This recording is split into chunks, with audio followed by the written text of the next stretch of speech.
नाम संकीर्तन की जगत गुरु श्री प्रभुपाद की दाई गौर प्रवर्ते हरि हरि बोल हरे कृष्ण।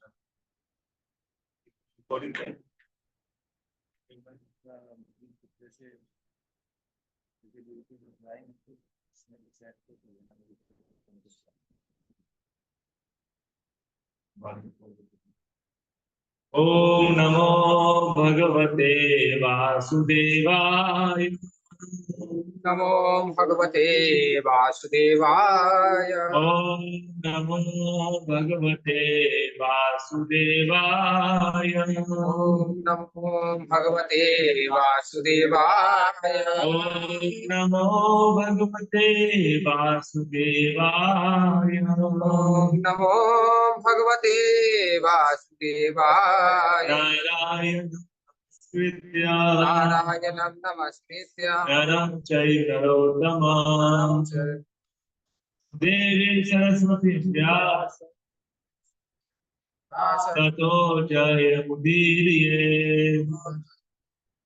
नष्टप्रायेषु भद्रेषु नष्टप्राय सपत्रेषु भागवत सेवया भागवत सेवया भगवते उत्तम श्लोके भगवते उत्तम श्लोके भक्तिर्भवति नैष्टकी भवति नष्टति कृष्णाय वासुदेवाय कृष्णाय वासुदेवाय देवकी नंदनाय च देवकी नन्दनाय च नन्दगोपकुमाराय नन्दगोपकुमाराय गोविन्दाय नमो नमः। गोविन्दाय ग्रंथाशय भागवतम स्कंद 4 अध्याय नंबर 26 और श्लोक संख्या 21 पढ़ेंगे हम।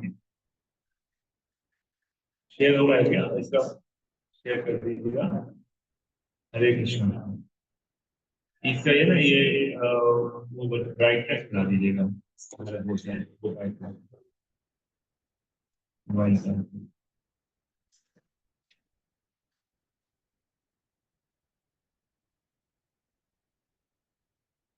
और बढ़ा दीजिए।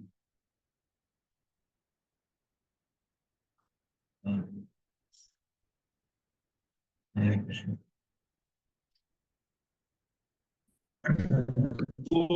पुरञ्जन उवाच रञ्जन उवाच नूनं त्वकृत पुण्यास्ते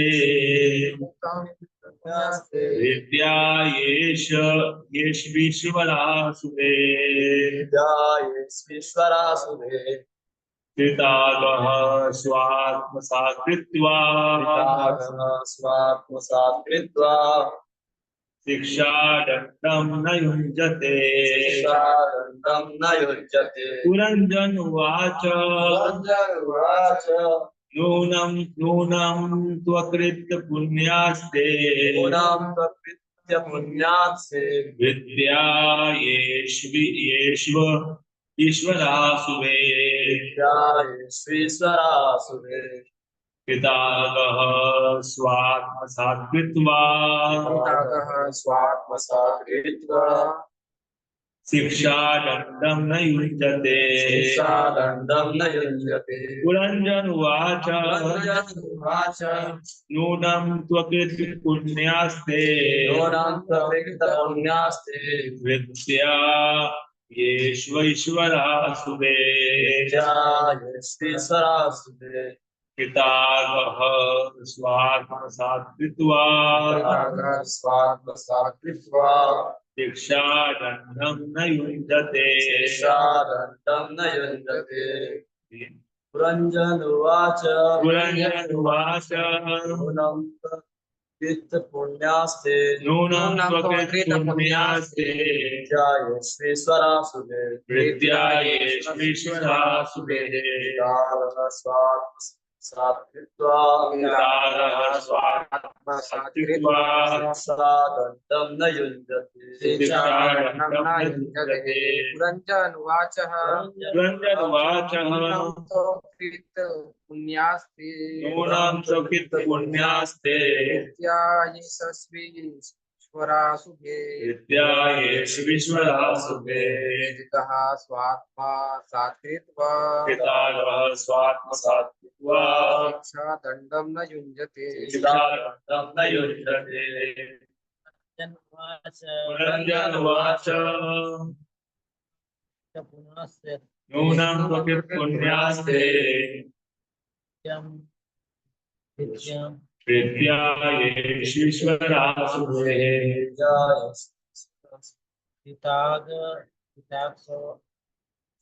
पितागह स्वात्मसात्कृत्वा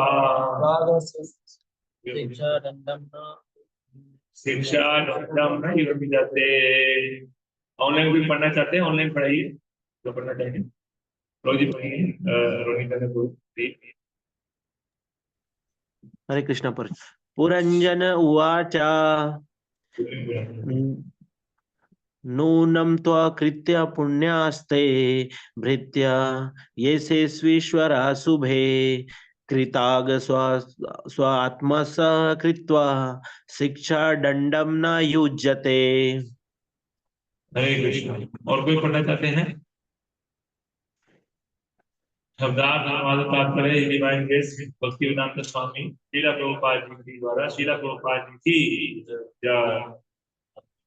पुरंजन वाचः, पुरंजन ने कहा नमः निश्चय ही तू तब अकृत पुण्यः पुण्य आत्मा नहीं है भागा ते वे विद्याः दास येषु जिनको ईश्वरः स्वामी शुभे हे शुभ लक्षणों वाली तागहसु पाप करके आत्मसात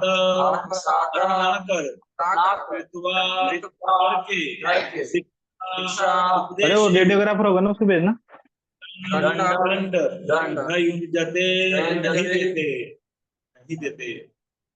अनुवाद और तात्पर्य ऐसी वसुधा स्वामी श्रील प्रभुपाद जी के द्वारा जगत गुरु श्रील प्रभुपाद की है। राजा पुरंजन ने कहा, हे सुंदरी, जब स्वामी किसी मनुष्य को दास रूप में स्वीकार तो कर लेता है किंतु उसके अपराधों के लिए उसे दंड नहीं देता, तो उस दास को समझना चाहिए कि वह अभागा है। मेरे पीछे दोहराएंगे। राजा पुरंजन ने कहा, हे सुंदरी, जब स्वामी किसी मनुष्य को दास रूप में स्वीकार तो कर लेता है किंतु उसके अपराधों के लिए उसे दंड नहीं देता, तो उस दास को समझना चाहिए कि वह अभागा है। मम ज्ञानतिमिरान्धस्य ज्ञानाञ्जनशलाकया तस्मै श्रीगुरवे नमः। श्रीचैतन्यमनोभीष्टं अरे इधर आना। ददाति सर्वपदान्तिकम्। एक बस आएगी पीली, उसमें टिफिन आएगा, लिए आने वाली, बस 1 मिनट में। श्रीरूपं साग्रजातं सहगण रघुनाथान्वितं तत्सजीवं साद्वैतं सावधूतं हरिजन सहितं कृष्ण चैतन्य देवं श्रीराधा कृष्ण पदान् सहगण ललिता श्री विशाखान्वितांश्च हे कृष्णा करुणा सिन्धु दीनबन्धु जगत्पते गोपेश गोपिका कान्त से देवी प्रणमामि हरिप्रिये वंशाकल्पतरुभ्यश्च कृपा सिन्धुभ्येव च पतितानां पावनेभ्यो वैष्णवेभ्यो नमो नमः। जय श्री कृष्ण चैतन्य प्रभु नित्यानंद श्री अद्वैत गदाधर श्रीवासादि गौर भक्तवृंद। हरे कृष्णा कृष्णा कृष्णा हरे हरे, हरे राम राम राम हरे हरे। ओम विष्णुपादाय कृष्णप्रेष्ठाय भूतले श्रीमते भक्तिवेदांत स्वामी नामिने नमस्ते सरस्वती देवे गौरवाणी प्रचारिणे निर्विशेष शून्यवादी पाश्चात्येशतारिणे मुखं करोति वाचालं गङ्गयते गिरिं यत्कृपातमहं वन्दे श्रीगुरुदीनतारिणं परमानन्दमाधवं श्रीचैतन्यैश्वरम्। हरे कृष्णा। तो आप सभी भक्तों का आज की श्रीमद् भागवत क्लास में हार्दिक स्वागत है। हरि बोल। तो हमने जो वैष्णव गीत गाया उसका मीनिंग हम पढ़ेंगे। हे गुरुदेव, कृपया आप इस दास पर अनुकंपा करें तथा सड़क पर पड़े हुए तिनके से भी अधिक दीन समझने की योग्यता प्रदान करें।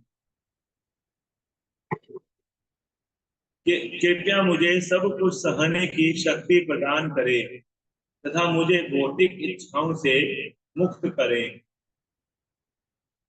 यहाँ पे प्रार्थना जो भक्ति विनोद ठाकुर कर रहे हैं कि गुरु अपने गुरु देव के चरण कमल में प्रार्थना कर रहे हैं, और ऐसी प्रार्थना हमें भी करना चाहिए कि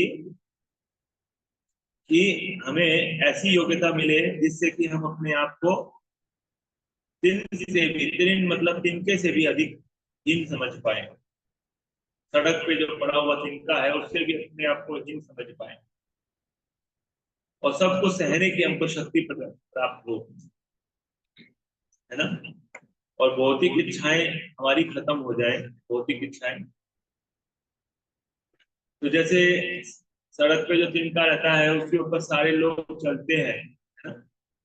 तो उसको पैरों के तले कई बार कुचलते भी हैं, लेकिन उसी प्रकार से हमें सहनशीलता हमारे अंदर होनी चाहिए कि कितना भी हमें अपने खुद के लिए कभी भी परेशान नहीं होना चाहिए कि कोई हमको अगर कुछ बोल दे रहा है, कुछ हमको कोई कोई हमारा अपमान कर दे रहा है, तो हमें खुद के लिए कभी परेशान नहीं होना चाहिए अपने लिए।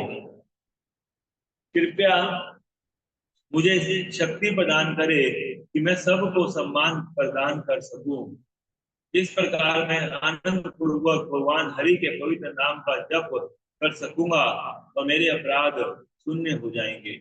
ये प्रैक्टिकल है कि अगर हम अपने हरि नाम जप में सुधार लाना चाहते हैं तो हमको सबको सम्मान करना सीखना पड़ेगा। अगर हम सबका सम्मान करेंगे तभी हम जो है हरिनाम जप में सुधार ला सकते हैं। क्योंकि हरिनाम जप करते समय अगर हम लोग से ईर्ष्या करेंगे, भक्तों से ईर्ष्या द्वेष करेंगे, हरिनाम जप में कभी भी सुधार नहीं लाया जा सकता। हरिनाम जप जो है बहुत मुश्किल हो जाएगा, बहुत कठिन हो जाएगा हरिनाम जप करना, है ना। केवल मात्र जो है खाना पूर्ति करने के लिए बस माला होगी, अदरवाइज माला जो है वो एकदम एकदम टेस्टलेस हो जाएंगी, है ना। एकदम सूखा हो जाएगा हरिनाम। जो भक्त जो है केवल दूसरे के प्रति ईर्ष्या द्वेष करते हैं या दूसरों के प्रति सद्भावना नहीं है जिनके हृदयों में, तो वो भक्त हरिनाम नहीं कर सकते अच्छे से, है ना। इसलिए हमें सबसे ज्यादा जरूरी है कि सभी भक्तों का सम्मान करना। हरिनाम जप करने के लिए सबसे इम्पोर्टेंट है कि हमें सारे भक्तों का सम्मान करना चाहिए, किसी के प्रति ईर्ष्या नहीं रखना चाहिए अपने अंदर। कब मेरा जीवन आपकी कृपा प्राप्त करके सफल हो पाएगा? मैं शक्ति एवं बुद्धि से हीन हूँ, मैं एक पतित जीव हूँ, अतएव कृपया मुझे अपना दास स्वीकार करें। तो अपनी शक्ति और अपनी बुद्धि से अपने आप को हीन समझना चाहिए। गुरु के सामने यही मानना चाहिए कि मेरे तो कोई शक्ति नहीं है, कोई बुद्धि नहीं है, मैं हीन हूँ, है ना। और जो भी सेवा और जो भी मैं कुछ कर पा रहा हूँ केवल गुरु की शक्ति से ही हो पा रहा है। मेरे अंदर कोई ऐसा टैलेंट नहीं है जिससे ये कार्य संभव हो। तो अगर हम ऐसा भाव रखेंगे तो हमारे द्वारा बड़े बड़े कार्य गुरुदेव करेंगे, है ना। और हमें उसका श्रेय नहीं लेना है, क्रेडिट नहीं लेना है कि मैंने किया है ना। हमें किसी भी चीज का क्रेडिट स्वयं नहीं लेना चाहिए, बल्कि अपने सीनियर्स को, अपने गुरु को क्रेडिट देना चाहिए हमेशा, है ना। कृपया मुझ में कोई भी योग्यता नहीं है, मैं आपकी कृपा ही एकमात्र मेरी संपत्ति है। यदि आपने मुझ पर करुणा नहीं की तो मैं रोते रोते अपने जीवन का अंत कर दूंगा। तो इस प्रकार से गुरुदेव की कृपा के लिए याचना कर रहे हैं ना, एकदम व्याकुल हृदय से गुरुदेव की कृपा प्राप्त करने के लिए क्या कर रहे हैं? याचना कर रहे हैं। तो यही जो है वास्तविकता है भक्ति में आगे बढ़ने के लिए हमारे ऊपर गुरु की कृपा का होना आवश्यक है। उनको स्मरण करना चाहिए किस प्रकार से गुरुजन जो है वो अ, उनकी कृपा हमको कैसे मिल सकती है, किस तरह से हम उनको प्रसन्न कर सकते हैं, है ना। तो इस तरह से हमें उसको मनन करना चाहिए और उनके आदेशों को अपने जीवन में पालन करना चाहिए, उतारने का प्रयास करना चाहिए। हरे कृष्ण। जय भक्ति और ठाकुर की जय। तो अभी हमने पुरंजन जो है वो पुरंजन ने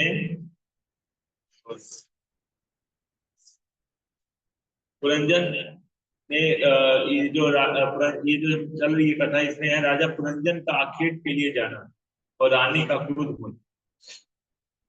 ये हमने पहले कई सारे श्लोकों में चर्चा किया राजा पुरंजन के बारे में, है ना। आज जो है पुरंजन अभी बोल रहा है क्या कि उसकी रानी जो थी वो एकदम, इससे पहले वाले श्लोकों में हमने पढ़ा था कि रानी जो है वो पृथ्वी पर लेटी हुई थी और अवधूत की भांति, है ना। और उसके बाद था कि दुखित हृदय से राजा अपनी पत्नी से अत्यंत अत्यंत मीठे शब्द कहने लगा। यद्यपि वह दुखी था और उसे प्रसन्न करने का प्रयास कर रहा था, किंतु उसने अपनी प्राण प्रिय पत्नी के हृदय में क्रोध का एक भी लक्षण नहीं देखा। क्योंकि राजा मनाने में अत्यंत निपुण था, अतः उसने रानी को धीरे धीरे मनाना प्रारंभ किया। पहले उसने उसके दोनों पांव छुए, फिर उसका आलिंगन किया और फिर उसे अपनी गोद में बैठाकर इस प्रकार कहना प्रारंभ किया। ये लास्ट वाला श्लोक था जो हमने पढ़ा था, 20वां नंबर। इस वाले श्लोक में बता रहे थे कि मनुष्य को सर्वप्रथम अपने पूर्व कर्मों के लिए पश्चाताप करके अपनी कृष्ण भक्ति जागृत करनी होती है। जिस प्रकार राजा पुरंदर ने अपनी रानी को मनाना प्रारंभ किया, उसी प्रकार सोच समझकर मनुष्य को कृष्ण भक्ति के फल तक पहुंचने का प्रयत्न करना चाहिए। तो रानी जो है वो इस प्रकार से रूठी हुई थी, तो उसको मनाने का प्रयास कर रहे थे, है ना।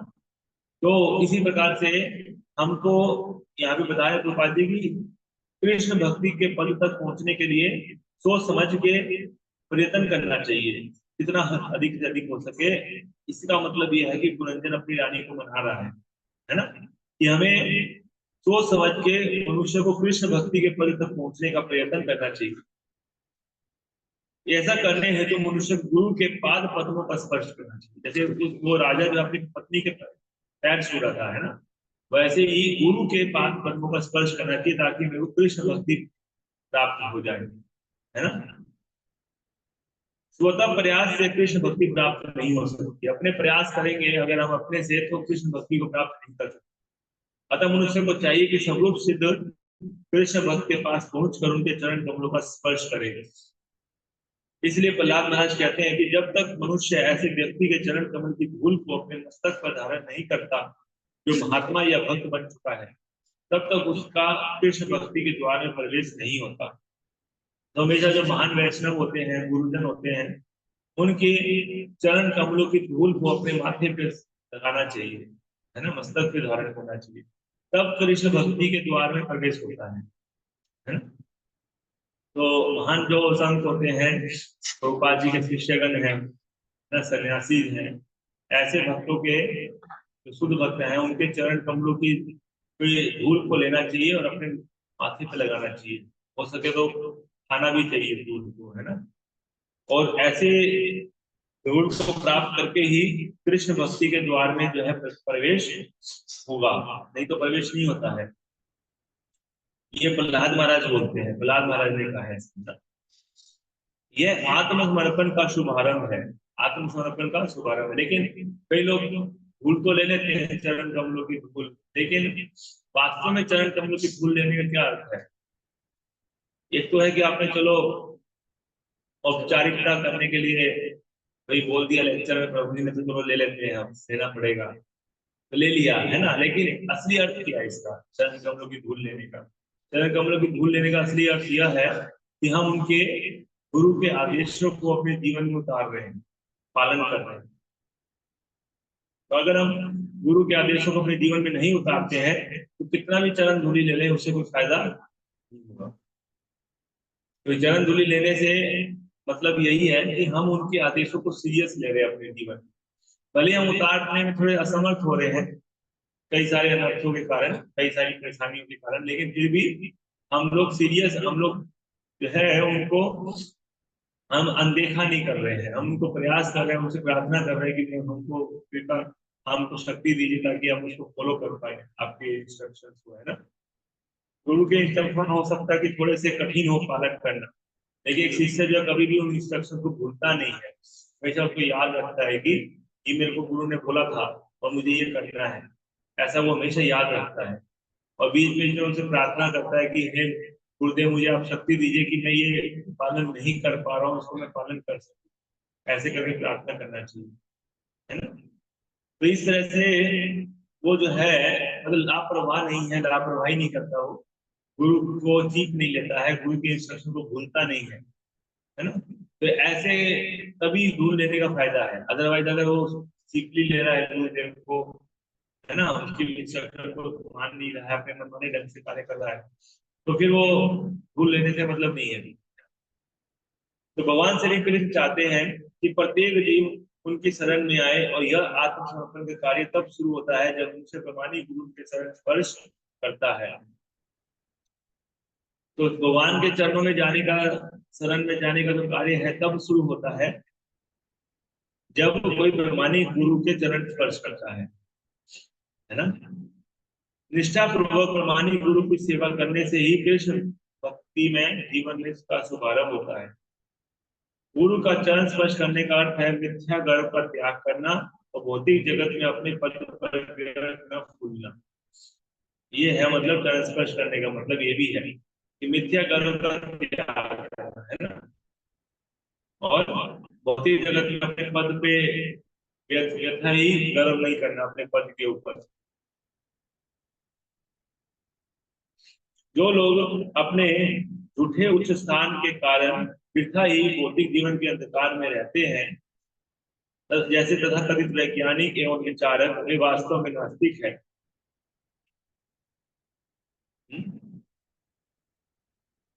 जो लोग अपने उच्च स्थान के लिए, भौतिक जगत में उच्च स्थान के लिए गर्व से फूले रहते हैं, है ना, तो वो भौतिक जीवन के अंधकार में होते हैं। और ऐसे लोग जो है वास्तव में नास्तिक होते हैं। वे प्रत्येक वस्तु के चरम कारण को नहीं जानते, यद्यपि वे मोहग्रस्त रहते हैं, किंतु वे ऐसे व्यक्ति के चरण कमलों में आत्मसमर्पण करने हेतु हिचकते हैं जो वस्तु को उन्हें सही सही रूप में जानता है। प्रमाणिक गुरु के चरणों में आत्मसमर्पण करने से जो है वो बहुत हिचकते हैं। दूसरे जो ढोंगी साधु है, ऐसे लोगों के चरणों में आत्मसमर्पण करेंगे मोहग्रस्त अवस्था में, है ना, लेकिन उनको प्रमाणिक गुरु के चरणों में आत्मसमर्पण नहीं करेंगे। अब देखिए बड़े सारे बागेश्वर धाम भी है ना, ऐसे बहुत सारे नाम बागेश्वर धाम जी को ये नहीं बोल रहा कि वो मतलब ढोंगी, ऐसे नहीं बोल रहा हूँ, लेकिन कहने का अर्थ यह है कि ऐसे बहुत सारे सो कॉल्ड जो है मतलब ऐसे बहुत सारे हैं जिनके यहाँ जो है वो जाकर के लोग हजारों की संख्या में जाते हैं और आत्मसमर्पण करते हैं ना। लेकिन इस्कॉन जैसी संस्था में प्रमाणित गुरु के चरण कमलों की शरण में नहीं आ पाएंगे। क्यों नहीं आ पाएंगे? क्योंकि चैतन्य महाप्रभु ने खुद बोला है कि ब्रह्मांड ब्रह्मीते कोनो भाग्यवान जीव, कि कोई बहुत ही भाग्यशाली जीव होता है जिसको जो है गुरु, प्रमाणिक गुरु की प्राप्ति होती है ना। ब्रह्मांड ब्रह्मीते कोनो भाग्यवान जीव, गुरु कृष्ण प्रसादे पाए भक्ति लता दी। तो जो प्रमाणिक गुरु की प्राप्ति, चरण कमलों की शरण की प्राप्ति सबको नहीं हो सकती, बहुत रेयर है। इसलिए इस्कॉन में भी हजारों भक्त हैं जो आते हैं दर्शन करने के लिए, लेकिन सब के सब दीक्षा प्राप्त नहीं करते हैं गुरु, प्रमाणिक गुरु से। उस लेवल पे नहीं पहुंच पाते कि वो प्रमाणिक गुरु से दीक्षित हो जाए, है ना। क्यों? क्योंकि उन्होंने शरण ग्रहण नहीं किया प्रॉपर तरीके से प्रमाणिक गुरु का। थोड़ा बहुत इस्कॉन में आके फोटो फोटो खिंचाते हैं, अपना रील वील बनाते हैं, है ना, थोड़ा बहुत अपना क्या बोलते हैं उसको, सेल्फी लेते हैं, बड़े बड़े मंदिर है इसलिए। लेकिन उनके लिए मतलब उतना इम्पोर्टेंट नहीं है कि गुरु को स्वीकार करना, प्रमाणी गुरु के पास जाना, ये सब उनके भाग्य में नहीं है। बहुत बहुत रेयर भक्त होते हैं जिनके भाग्य में जो है ऐसा आत्मसमर्पण होता है कि उनके चरण कमलों के प्रति, है ना, प्रमाणी गुरु प्राप्त कर पाते हैं। बहुत ही रेयर ऐसे भक्त होते हैं। जैसे चैतन्य महाप्रभु खुद बोले हैं, और भगवान भी भगवत गीता में बोले कि मनुष्य नाम सहस्रेषु, हजारों में कोई एक व्यक्ति जो है वो वास्तव में इस पथ को के आगे बढ़ता है। बहुत मुश्किल है, यद्यपि आसान है लेकिन फिर भी मुश्किल है। क्यों मुश्किल है? क्योंकि हमारे पास में क्योंकि जीव के पास जो है वो क्रेडिट नहीं होता है। किसका क्रेडिट? इसको बोलते हैं इसको क्या बोलते हैं, अज्ञात सुकृति। सुकृति नहीं होती है जीव के पास। तो कलयुग में बद्धजीवों के पास सुकृतियां नहीं है ना। तो सुकृतिवान जो होते हैं वही केवल कृष्ण प्रमाणी गुरु के पास आ पाते हैं, जो सुकृतिवान है।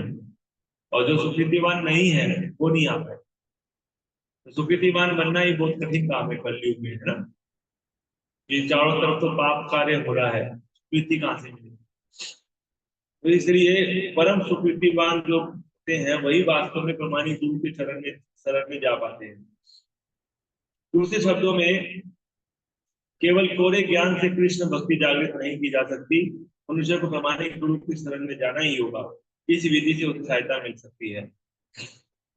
अब आगे पुरंजन ने कहा कि हे सुंदरी, जब स्वामी किसी मनुष्य को दास के रूप में स्वीकार तो कर लेता है किंतु उसके अपराधों के लिए उसे दंड नहीं देता, तो उस दास को समझना चाहिए कि वह अभागा है। तो यहाँ पे पुरंजन अपनी पत्नी से कह रहा है कि कोई स्वामी है जो किसी मनुष्य को दास के रूप में स्वीकार कर लिया उसको, ना कि तुम मेरे दास हो, लेकिन वो उसको जो है दंड नहीं दे रहा है उसके अपराधों के लिए, तो उस दास को ये समझना चाहिए कि वो अभागा है। तात्पर्य, वैदिक सभ्यता के अनुसार घरेलू पशुओं दासों के साथ अपने पुत्र के तुल्य व्यवहार किया जाता है। कभी कभी घरेलू पशु तथा बालक किसी बदले की भावना से नहीं अपितु प्यारवश दंडित किए जाते हैं। गोपाल जी कहने की जो घरेलू पशु या बालक हैं वो किसी बदले की भावना से नहीं बल्कि प्यार बस जो है दंडित किए जाते हैं। इसी तरह कभी कभी स्वामी अपने दास को सही रास्ते पर लाने हेतु किसी बदले की भावना से नहीं वरन प्यारवश दंड देता है। इस प्रकार राजा पुरंजन ने अपनी पत्नी द्वारा दिए गए दंड को अपने ऊपर किया गया अनुग्रह समझा। उसने अपने आप को रानी का आज्ञाकारी सेवक माना। वह उस पर पाप कर्म करने, जंगल में शिकार करने तथा उसे घर पर छोड़ देने हेतु नाराज थी। पत्नी क्यों नाराज थी पुरंजन से? क्योंकि वो उसको छोड़ के जंगल में शिकार करने चला गया था, तो और उसने अनेक पाप कर्म किए वहां जाके, है ना। तो इसलिए वो जो है नाराज थी उसकी पत्नी, और इसलिए उसने पत्नी ने उसको दंड दिया राजा ने, और राजा ने उसको स्वीकार भी कर लिया दंड को।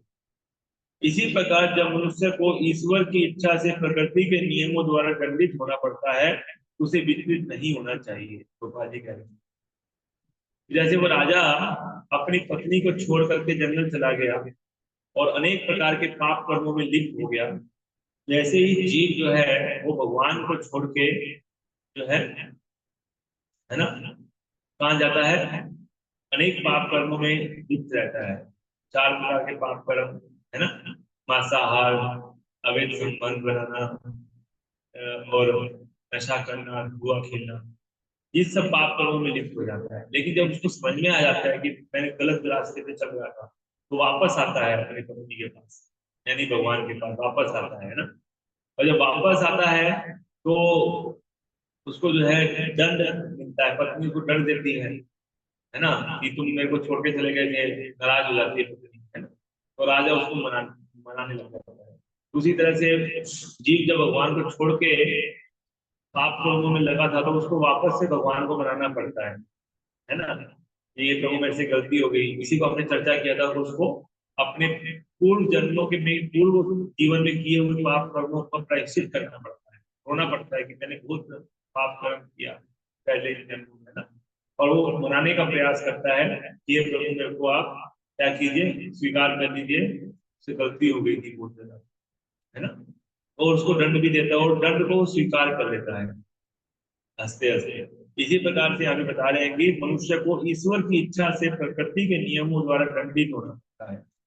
प्रकृति के नियम हमको दंडित कर रहे हैं, लेकिन हमको गुस्सा नहीं होना चाहिए। क्यों नहीं होना चाहिए? क्योंकि हम दंडित, दंड हमें मिलना ही चाहिए। क्यों मिलना चाहिए?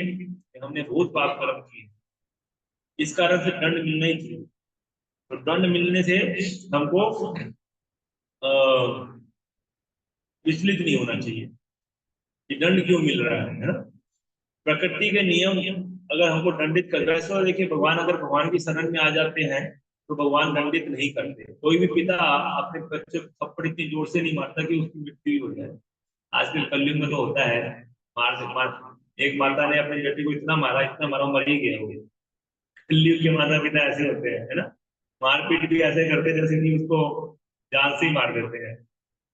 वो कलयुग के हैं, लेकिन वास्तव में ऐसा नहीं होता है। एक पिता माता को थप्पड़ भी मारते तो थप्पड़ प्रेम का थप्पड़ होता है, उसमें उस बच्चे की भलाई होती है ना। हमने तो खूब थप्पड़ खाए अपने माता पिता से, दोनों से, ऐसे जोर जोर से मारते थे। लेकिन वो मारते थे, लेकिन उसकी प्रेम उस समय बच्चे को अच्छा नहीं लगा, हमें भी अच्छा नहीं लगा यार इतना क्यों मार रहे हैं। लेकिन आज हम अच्छे पद पे हैं तो उसका कारण केवल हमारे माता पिता ही है ना। कि अगर वो हमको नहीं पीटते तो हम कब के गलत रास्ते पे जा चुके होते, है ना। और गलत कर्मों में लिप्त हो चुके होते। उनके मार पीट के कारण ही आज हम सही रास्ते पे चल पा रहे हैं। तो इसमें माता पिता को आज हम अपने माता पिता के प्रति कृतज्ञता महसूस कर पा रहे हैं, है ना। लेकिन उस समय तो बहुत दुश्मन लगते थे, अरे बहुत दुश्मन है हमारे, सबसे बड़े दुश्मन तो यही है, हमेशा मारते रहते हैं, है ना। ऐसे लगता था उस समय बचपन में। लेकिन इसी प्रकार से बता रहे कि मनुष्य को कभी भी भगवान के द्वारा जो दंड दिया जाता है उसको कभी भी उससे विचलित नहीं करना चाहिए, बल्कि ये मानना चाहिए कि जो ईश्वर हमारे पिता है, कृष्ण हमारे पिता है, वो हमको इतना बड़ा दंड नहीं देंगे कि हम जो है बहुत ज्यादा हमारे ऊपर हमारा हित नहीं करेंगे। खासकर उनका तो कभी नहीं करेंगे जो कि उनकी भक्ति में लगे हुए हैं। हो सकता है कि जो भक्ति में नहीं लगे उनका भी नहीं करते भगवान भाई, लेकिन उनको वो क्या पुलिस पीटती है, फिर समझ के बात, दुर्गा देवी पीटती है तो फिर वो ज्यादा जोर से लग जाता है कई बार पुलिस का पीटना। पिता पीटता तो ज्यादा जोर से नहीं लगता है, लेकिन अगर पुलिस पीटेगी तो ज्यादा जोर से लगेगा ना। उसी तरह से भगवान पीटेंगे तो ज्यादा जोर से नहीं लगता है, लेकिन अगर माया पीटेगी तो जोर से पीटती है माया। माया मतलब दुर्गा देवी। तो जो भक्ति नहीं करते हैं उनकी पिटाई ज्यादा होती है। माया देवी तो जोर से पीटती है ना। माया देवी की पीठ तो बहुत ज्यादा भयानक होती है कई बार, है ना। जैसे कि आप आजकल आप देखिए बांग्लादेश में हिंदुओं को मुसलमान कितना पीट रहे हैं, है ना। कैसे गर्दन काट देते हैं, इस तरीके से भयानक तरीके से हत्या कर देते हैं, है ना। तो ये सब माया जो कर रही है, मुसलमान तो केवल उसके क्या है, इंस्ट्रूमेंट है। समझ के बात, माया देवी कर रही है, कर रही है। तो ये जो प्रकृति है वो इंस्ट्रूमेंट बनाती है किसको, एक जीव को दूसरे जीव की को मारने के लिए इंस्ट्रूमेंट बनाती है ना। ऐसा ये प्रकृति ऐसे कार्य करती है। तो प्रकृति जब करती है तो बड़ा भयानक होता है। जैसे कोरोना है, कोरोना कितना भयानक था लोगों के लिए, है ना। तो कोरोना तो प्रकृति ने भेजा था ना, माया देवी का ही था वो। कितने लोग जो तड़प तड़प के मर रहे थे, है ना, सांस नहीं आ रहा था लोगों को, इतनी भयानक तरीके से मर रहे थे। तो वैसे ही ये जो प्रकृति की जो मार है वो बड़ी भयानक, इसलिए हमको प्रकृति के चंगुल से छूटना चाहिए। और जैसे हम कृष्ण भक्ति में जुड़ते हैं, हरे कृष्ण महामंत्र का जप करते हैं, हरे कृष्णा कृष्णा कृष्णा हरे हरे, हरे राम राम राम हरे हरे। तो फिर प्रकृति अपना उस प्रकृति की से हम फ्री हो जाते हैं, प्रकृति के चंगुल से। माया हमको बाइज्जत बलि कर देती है, माया के हाथ से फ्री हो जाते हैं। फिर कौन हाथ में लेता है, कृष्ण ले लेते हैं, फिर हाथ अपने हाथ में लेते हैं भगवान। फिर भगवान पीटते हैं उसके बाद उतारने के लिए। फिर कोई हरि नाम कर रहा है, भक्ति कर रहा है तो उसकी पिटाई भी होती है, लेकिन वो पिटाई फिर भगवान के द्वारा होती है, माया स्पर्श नहीं कर सकती। एक भक्त जो हरि नाम जप कर रहा है या भगवान की भक्त गुरु की सेवा में लगा हुआ है, गुरुजनों की सेवा में, प्रमाणिक भक्तों की सेवा में, वैष्णव की सेवा में, उसको माया स्पर्श नहीं करता। फिर अगर वो पीटता है तो कैसे पीटता है, कृष्ण पीटते हैं, पर्सनली भगवान पीटते हैं। क्यों पीटते हैं भगवान? तो उसको सुधारना भी तो है। तो भगवान की पिटाई जो है वो फिर वो उतना ज्यादा खतरनाक नहीं होती है एक्चुअल में, है ना, दर्द नहीं होता उसको बहुत ज्यादा। थोड़ा बहुत पीटते हैं भगवान, उसको कम करके पीट देते हैं, बहुत कम करके करते हैं भगवान हर चीज को, है ना। भगवान कहते हैं कि स्वल्पम अपीयस्य धर्मस्य त्रायते हतो गया। तो थोड़ा भी मेरे शरण ले लेता है, थोड़ी सी भी, थोड़ा भी भक्ति कर लेता है, तो उसकी मैं माया से छुड़ा देता हूँ उसको, माया की माया के पीटने से उसको छुड़ा देता हूँ, है ना। महान भय से बच जाता है वो, रक्षा हो जाती है उसकी। इसलिए हमें भगवान की शरण में आना चाहिए ताकि हम माया के चंगुल से तो फ्री हो कम से कम, है ना। तो यहाँ पे यही बताते हैं, जब भक्त किसी विषम परिस्थिति को प्राप्त होता है, भक्त की बात कर रहे हैं, किसी विषम परिस्थिति को प्राप्त कर लिया तो वह इसे ईश्वर का अनुग्रह ही समझता है कि भगवान का मेरे ऊपर क्या है, अनुग्रह है। तत्तेनुकंपां सुसमीक्षमानो भुञ्जानेवात्मकृतं विपाकम् विद्वागवपुर्भिर्विद्धान नमस्ते जीवेतियो मुक्तिपदे सदाय भास। इस श्लोक से पता चलता है कि भक्त जीवन की प्राप्तियों को श्री भगवान के वरदान के रूप में मानता है। जीवन में जितनी भी प्राप्तियां हो रही है, कोई बोल सकता है अरे मेरे को तो हर एक, मैं कुछ भी करता हूँ उसमें प्राप्तियां मिलती है, तो वो उसको क्या समझता है, भगवान का वरदान समझता है, ये मेरे लिए भगवान का वरदान है। और यह सोचकर श्री भगवान को अधिक नमस्कार करता है, पहले से ज्यादा नमस्कार करता है भगवान को, और प्रार्थना करता है कि इसके पूर्ण दुष्कर्मों का यह हल्का दंड मिल रहा है। ये प्रार्थना करता है कि मेरे को तो खूब पिटाई होनी चाहिए थी मेरी अपने पूर्व दुष्कर्मों के कारण, लेकिन मेरे को हल्का ही दंड मिल रहा है भगवान, आप मेरे को काफी हल्का दंड दे रहे हो, है खूब ज्यादा पूर्व कर्मों के कारण तो खूब पिटाई होनी चाहिए थी, लेकिन मेरे को आप बहुत ही हल्का दंड दे रहे हैं, ऐसा करके वो प्रार्थना करता है। यदि कोई त्रुटि करे तो सरकार या ईश्वर द्वारा प्रदत्त दंड वास्तव में उसके लिए कल्याणकारी होता है। मनु संहिता में कहा गया है कि जब राजा किसी हत्यारे को मृत्यु दंड देता है तो उसे दयालु समझना चाहिए, क्योंकि हत्यारा इस जीवन में दंडित होकर पाप कर्म से मुक्त हो जाता है और अगले जीवन में वह समस्त पापों से मुक्त होकर जन्म लेता है। तो ये कोई अगर, आजकल तो ऐसा नहीं होता है, लेकिन अगर कोई हत्या किया, मान लीजिए किसी का मर्डर कर दिया, और मर्डर करने के बाद अगर राजा ने उसको मृत्यु दंड दे दिया, है ना, अगर अगर उसको फांसी की सजा दे दी, तो राज तो वो अपने पाप कर्मों से क्या हो जाता है, मुक्त हो जाता है। अगले जन्म में उसको फिर उसका पाप कर्म भुगतना नहीं पड़ता है अगर उसको मृत्यु दंड मिलता है ना। नहीं, आज का मृत्यु दंड कहाँ मिलता है, बंद हो गया मृत्यु दंड। तो कितने खून करके भी, हत्या करके भी घूमते रहते हैं ऐसे बाहर, कितने मर्डर किए हैं फिर भी घूमते रहते हैं बाहर फ्री हो गए, कोई मृत्यु दंड नहीं है ना। तो ये सब कलयुग का प्रभाव है वास्तव में, पहले ऐसा नहीं होता था। यदि कोई स्वामी दूसरे द्वारा दिए गए दंड को पुरस्कार मानता है तो वह इतना बुद्धिमान हो जाता है कि वह कभी उस दुष्कर्म को नहीं करता, फिर कभी उस दुष्कर्म को नहीं करता है। अगर वो स्वामी द्वारा दिए गए दंड को पुरस्कार मान ले कि हाँ भाई मेरे को दंड मिला है, ये तो मेरे लिए बहुत अच्छी चीज है, तो फिर दोबारा से वो इतना बुद्धिमान हो जाएगा कि दोबारा से उस गलती को दोबारा रिपीट नहीं करेगा। क्योंकि हमको हमारे भगवान जो दंड देते हैं उसको हम पुरस्कार के रूप में स्वीकार नहीं करते, और उसमें हम जो है उसको क्या मानते हैं कि ये तो मैंने क्या गलती किया, अपनी गलती नहीं मानते हम, है ना, पुरस्कार के रूप में स्वीकार नहीं करते, तो फिर हम उस गलती को फिर रिपीट करते बार बार, क्योंकि हमारे को बुद्धि नहीं आती है उससे करने की, है ना। तो पुरस्कार तब मानेंगे जब प्रायश्चित करेंगे। तो हमें अगर ऐसा लगे कि मैंने बहुत पाप कर्म से इसी का दंड मिल रहा है, तो हम उसको स्वीकार कर लिया हमने, है ना, स्वीकार करने के बाद दोबारा से वो दुष्कर्म नहीं करेंगे।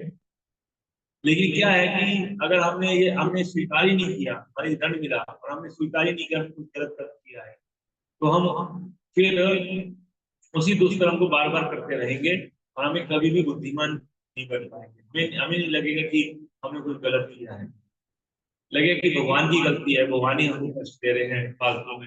हम तो बढ़िया कर रहे हैं, भक्ति कर रहे हैं, अच्छा काम कर रहे हैं, सब बढ़िया कर रहे हैं, हमने क्या गलती किया है, हमने आज तक किसी को दिल नहीं दुखाया है, ऐसा लगेगा कि हमने तो कोई गलती किया ही नहीं है, फिर क्यों दंड मिल रहा है। और उसने उसको पुरस्कार के रूप में स्वीकार नहीं किया तो फिर दोबारा गलती करें, दोबारा। लेकिन अगर हमको जितना भी दंड मिल रहा है अगर हम उसको पुरस्कार के रूप में स्वीकार कर लेते हैं तो भगवान हमको बुद्धि देंगे जिससे कि हम दोबारा दुष्कर्म में नहीं लगेंगे, दोबारा गलती नहीं करेंगे। ये जरूरी है समझना। तो गलती बार बार इसलिए रिपीट होती है क्योंकि हम एडमिट नहीं करते हैं कि मेरे से मिस्टेक हो रहा है, और हम अपने आप को बहुत अच्छा व्यक्ति मानते हैं, हम अपने आप को दुराचारी पापी नहीं मानते, मैंने बहुत दुराचार पापी है ना। तभी पाप कर्म व्यक्ति रिपीट करता है ना, बार बार एक ही चीज को गलत बार बार रिपीट करता है, नहीं तो क्यों रिपीट करेगा। अगर उसको समझ में आ गया कि मैं पापी दुराचारी हूँ और उसने स्वीकार भी कर लिया तो फिर क्यों दोबारा करेगा। लेकिन वो स्वीकार नहीं करता, मैं अपने को समझते कि मैं बहुत बड़ा संत हूँ, मैं महात्मा हूँ, ये हूँ, और फिर और उसको लगता है मैं क्या गलत कर रहा हूँ, मैंने क्या गलती किया है, ऐसे सोचेगा वो बार बार वही काम तुम्हारा रिपीट करेगा, है ना। तो अपनी गलती को मान लेना चाहिए कि हाँ मेरे से गलती होता है और मैं अच्छा आदमी नहीं हूँ, फिर व्यक्ति दोबारा से पाप कर्म नहीं करेगा, बुद्धि मिलेगी, दोबारा गलती नहीं करेगा। ठीक है, अब आगे बोल रहे हैं, हे त्वंगी, जब कोई स्वामी अपने सेवक को दंड देता है तो उससे परम अनुग्रह समझकर स्वीकार कर लेना चाहिए। जो क्रोध होता है वह अत्यंत मूर्ख है, वह नहीं जानता कि ऐसा करना तो उसके मित्र का कर्तव्य होता है। तो यहाँ बता रहे कि तात्पर्य कहा जाता है कि यदि मूर्ख को अच्छी बात भी सिखाई जाए तो वह सामान्यतः उसको स्वीकार नहीं कर पाता, उल्टे वह क्रोध होता है। ऐसे क्रोध की उपमा सर्प विष से की जाती है, क्योंकि जब सांप को दूध और केला खिलाया जाता है तो इससे उसका विष बढ़ता ही है। दयालु और नम्र होने की बजाय अच्छी वस्तुएं खिलाए जाने पर सांप जो है अपना विष ही बढ़ाता है। इसी प्रकार किसी मूर्ख को उपदेश देने पर वह अपने आप को सुधारने की बजाय उल्टा क्रोध होता है। कोई अगर मूर्ख व्यक्ति है उसको उपदेश दिया जाए तो वो उससे क्या हो जाएगा, कुछ गुस्सा हो जाएगा, मेरे को कुछ सिखा रहे हैं, तो मेरे को सिखाएंगे, मैं तो बहुत कुछ जानता हूँ, ऐसे सोचेगा वो, है ना। गुस्सा हो जाएगा, उसे स्वीकार नहीं कर पाएगा।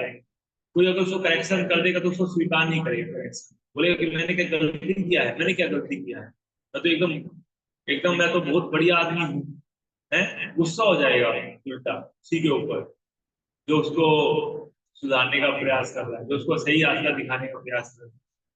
तो उसकी तुलना किससे दी गई है, सर्प विष से दी गई है। सर्प विष, सर्प का विष मतलब जब सांप को दूध और केला खिलाओगे तो उससे उसका विष ही बढ़ता है, यानी ये सांप जो है अपने आप को दयालु और नम्र हो जाएगा, सांप उसके सामने ऐसा नहीं है, पर विष ही बढ़ाएगा वो। इसी प्रकार किसी मूर्ख को उपदेश देने पर वे अपने आप को सुधारने की बजाय उल्टा क्रोध होता है। जैसे सांप को केला और दूध खिलाते हैं तो उसका विष बढ़ता है, वैसे ही किसी मूर्ख को उपदेश देंगे तो उसका क्रोध बढ़ेगा, ईर्ष्या बढ़ जाएगी उसके अंदर। जैसे किसी भक्त को मान लीजिए गुरु समझाता है कि बेटा देखो तुम्हारी ये गलती है, तो वो गुरु के प्रति द्वेषित हो जाता है, गुरु तो मेरे को ही बोलते रहते हैं, ये लोग इनको कोई काम ही नहीं है, ये मेरे दुश्मन है, उसका हमेशा दूसरे दूसरे भक्तों को हमेशा हमेशा उसकी जो है क्या करते हैं, उसकी साइड लेते हैं, हमेशा पक्षपात करते हैं, है ना। मैं इनका दुश्मन हूँ केवल, मेरे को ही बोलते रहते हैं हमेशा। तो इससे उसका गुरु के प्रति द्वेष और बढ़ जाएगा, उसका क्रोध के कारण, समझ गया। तो इसलिए गुरु करेक्ट ही नहीं करते, बड़ा गुरु बड़े बुद्धिमान होते हैं, वो ऐसे शिष्य को करेक्ट ही नहीं करेंगे। क्यों? क्योंकि उसको पता है कि मैं करेक्ट करूंगा इसका विष बढ़ जाएगा, सांप है ये एक्चुअल में, शिष्य नहीं है।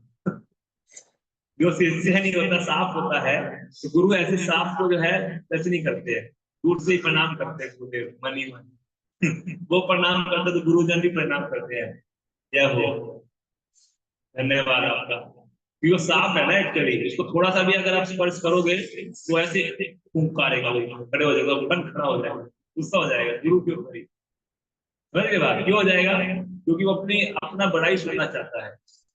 वो ये नहीं सुनना चाहता कि उसकी क्या गलती किया, मिस्टेक सुनना नहीं चाहता वो, और अच्छा ही सुनना चाहता है। बट बताना तो अच्छा बताइए, गलती मत बताइए। आप गलती माने तो हो ही नहीं सकती, हम परफेक्ट हैं, ऐसा सोचता है वो, है ना। और अगर बताया जाए तो वो क्या सोचता है, गुस्सा हो जाता है, द्वेष करने लगेगा, गुरु से द्वेष करने, है ना, गुरु के प्रति ही हृदय में ग्रज बना लेगा, है ना। तो इसलिए वो क्या है, क्योंकि सांप को जितना भी आप दूध और केला खिलाओ उसका विष बढ़ता है ना। तो इसलिए ऐसे बताया गया यहाँ पे, है ना, कि इसलिए दयालु और नम्र नहीं होगा वो। तो ये नहीं कि सांप को आप दूध और केला खिलाओगे तो नम्र हो जाएगा, ये सोचेगा कि अरे मेरे ऊपर कितना दया कर रहा है, नहीं, उससे उसका विष बढ़ेगा और विष से वो काट भी लेगा, मालिक जो उसको खिला रहे उसी को काट लेगा। उसी तरह से ये समझना चाहिए कि जो शिष्य जो है ढोंग करता है शरणागत होने का, है ना, बाहर से तो प्रणाम करेगा, अंदर अंदर जो है वो अलग अलग प्रकार की भावनाएं पाल के रखेगा, सीनियर्स के लिए, गुरु के लिए, है ना, दिखावे के लिए बस प्रणाम करता है, और उसको बस अपने अपना ही स्वार्थ चाहिए सिद्ध करना। ये नहीं कि गुरु क्या चाहते हैं उसको मतलब नहीं उससे, है ना, और गुरु के करेक्शन को भी स्वीकार नहीं करता है, गुरु को सोचना पड़ता है उसको कुछ बोलने से पहले। तो ऐसे शिष्य सांप के समान ही है गुरु के लिए, समझना चाहिए। गुरु जी बोलते नहीं है वो बात उनकी बिना मतलब वो ऐसा बोलेंगे नहीं, लेकिन शास्त्र ऐसा बोल रहा है, भागवत ऐसा बोल रहे हैं कि वो शिष्य किसके समान है, सांप के समान है ना। तो हमें सांप नहीं बनना है, हमें क्या बनना है, असली शिष्य बनना है वो गुरु का, है ना। तो हमेशा गुरु के जो भी करेक्शन होता है उसको बहुत ही कृतज्ञता के साथ और प्रेम के साथ उसको स्वीकार कर लेना चाहिए, और मानना चाहिए कि मेरे से मिस्टेक सच में हुआ है, मुझे इसमें मैं सुधारूंगा अपने आप को, है ना। तो उसको अपने आप को नम्र नम्र बनना चाहिए, उसको विनम्र बनना चाहिए, है ना। तो ये सीख यहाँ पे मिल रही है आपको, है ना। आगे बता रहे हैं कि हे प्रिय, तुम अत्यंत सुंदर दांतों वाली हो, तुम अपने आकर्षक अंगों के कारण अत्यंत मनस्वी लगती हो, तुम अपना क्रोध त्याग कर मुझ पर कृपा करो और अत्यंत प्यार से तनिक मुस्कुराओ। जब मैं तुम्हारे सुंदर मुखमंडल की मुस्कान, तुम्हारे नीले रंग वाले बाल और तुम्हारी उन्नत नासिका को देखूंगा और तुम्हारे मीठे वचनों को सुनूंगा, तो तुम मुझे और भी सुंदर लगोगी और अपने और आकृष्ट करती प्रतीत होगी। तुम मेरी अत्यंत आदरणीय स्वामिनी हो। जैसे ये इससे रूपक के रूप में है, इसका तात्पर्य अभी से पढ़ेंगे तो समझ में आएगा, है ना। ये पत्नी को क्या कर रहा है, राजा जो है अपनी पत्नी को बहला रहा है, बोल रहे हैं कि तुम अपने आकर्षक अंगों के कारण अत्यंत मनस्वी लगती हो, तुम अपना क्रोध त्याग कर मुझ पर कृपा तो करो और अपने अत्यंत प्यार से तनिक मुस्कुराओ, है ना। जब मैं तुम्हारे सुंदर मुखमंडल की मुस्कान, तुम्हारे नीले रंग वाले बाल और तुम्हारे उन्नत नासिका को देखूंगा और तुम्हारे मीठे वचनों को सुनूंगा, तो तुम मुझे और भी अधिक सुंदर लगोगी और अपनी और आकृष्ट करती प्रतीत होगी, है ना। तब तब मैं तुम्हारे प्रति और भी आकृष्ट हो जाऊंगा। ऐसे तुम मेरी अत्यंत आदरणीय क्या हो, स्वामिनी हो। तात्पर्य तात्पर्य ध्यान से श्रवण करेंगे।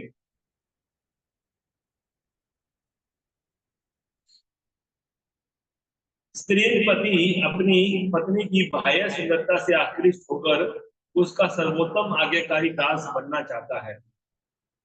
जो पति अपने पत्नी के वश में होता है, वो अपनी पत्नी की बाह्य सुंदरता से आकृष्ट होकर के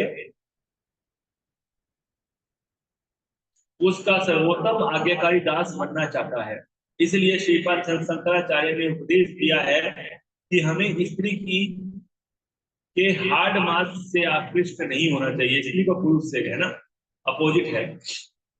तो स्त्री उसको समझना चाहिए पुरुष और पुरुष को समझना चाहिए स्त्री, है ना। तो इसलिए श्रीपाद शंकराचार्य ने क्या उपदेश दिया है कि हमें स्त्री के हार्ड मास से आकृष्ट नहीं होना चाहिए। इस संबंध में एक कहानी कही जाती है कि एक बार एक मनुष्य किसी स्त्री की सुंदरता पर आसक्त हो गया और इस तरह प्रेम दर्शाने लगा कि उस स्त्री ने उसे अपनी सुंदरता के सारे अवयवों को दिखाने की योजना बनाई। उस स्त्री ने उस मनुष्य से भेंट करने की एक तिथि निश्चित की और उस दिन उसने जुलाब ले लिया, जिससे रात दिन वह केवल दस्त करती रही और सारा मल एक पात्र में संग्रह करती रही। तो एक पुरुष जो है वो स्त्री के प्रति आकृष्ट हो गया और उसको जो है क्या किया, उसको ऑफर किया कि मेरे को मैं आपसे शादी करना चाहता हूँ। तो स्त्री जो है वो बोली कि मेरे को एक हफ्ते का टाइम दीजिए, आप मैंने इतनी तारीख को मिलेंगे, एक हफ्ते के बाद। बोला ठीक है, मैं आपका वेट करूंगा। तो वो स्त्री ने क्या किया, जुलाब ले लिया। जुलाब मतलब वो दवाई होती है जिसको खाने से जो है दस्त लग जाती है। तो जुलाब ने कितना दस्त किया, उसने कितना दस्त लगा कि वो सारे दस्त को क्या किया उसने, जो मल था उसको उसने एक पात्र में संग्रह कर लिया। एक एक बर्तन, एक पात्र, एक घड़ा रख के उसमें सारा संग्रह कर लिया, सारा मल, है ना। दू- तो मल भी मतलब बाहर नीचे से भी और ऊपर से भी उल्टी करती थी, तो उल्टी उल्टी को भी और मल को भी एक पात्र में संग्रह कर लिया। दूसरी रात्रि को जब वह व्यक्ति, जब एक हफ्ता बीत गया, जब वह व्यक्ति उस स्त्री से मिलने आया तो वह उसे अत्यंत कुरूप और दुर्बल दिखी। कुरूप हो गई, एक हफ्ते में कुछ खाया पिया नहीं और केवल मल त्याग किया और उल्टी किया। इस कारण से पूरा का पूरा शरीर दुर्बल हो गया, एकदम ऐसी दुर्बल हो गई और एकदम बदसूरत हो गई, है ना, कुरूप हो गई एक प्रकार से। अतः उस व्यक्ति ने पूछा कि वह स्त्री कहाँ है। पहले घंटी बजाया उसे घर जाके, घंटी बजाया तो वही स्त्री ने, जो सुंदर स्त्री थी, पहले उसी ने गेट खोला। बोला आंटी जी, वो आपकी बेटी होगी अंदर से, उसको बुलाएंगे क्या, ऐसे बोला वो उसको, आंटी बोला करके। जिसको वो इतनी सुंदर थी पहले तो, लेकिन अभी पहचान में नहीं आ रही थी, अभी एकदम शुरू हो चुकी थी, एकदम दुर्बल हो चुकी थी।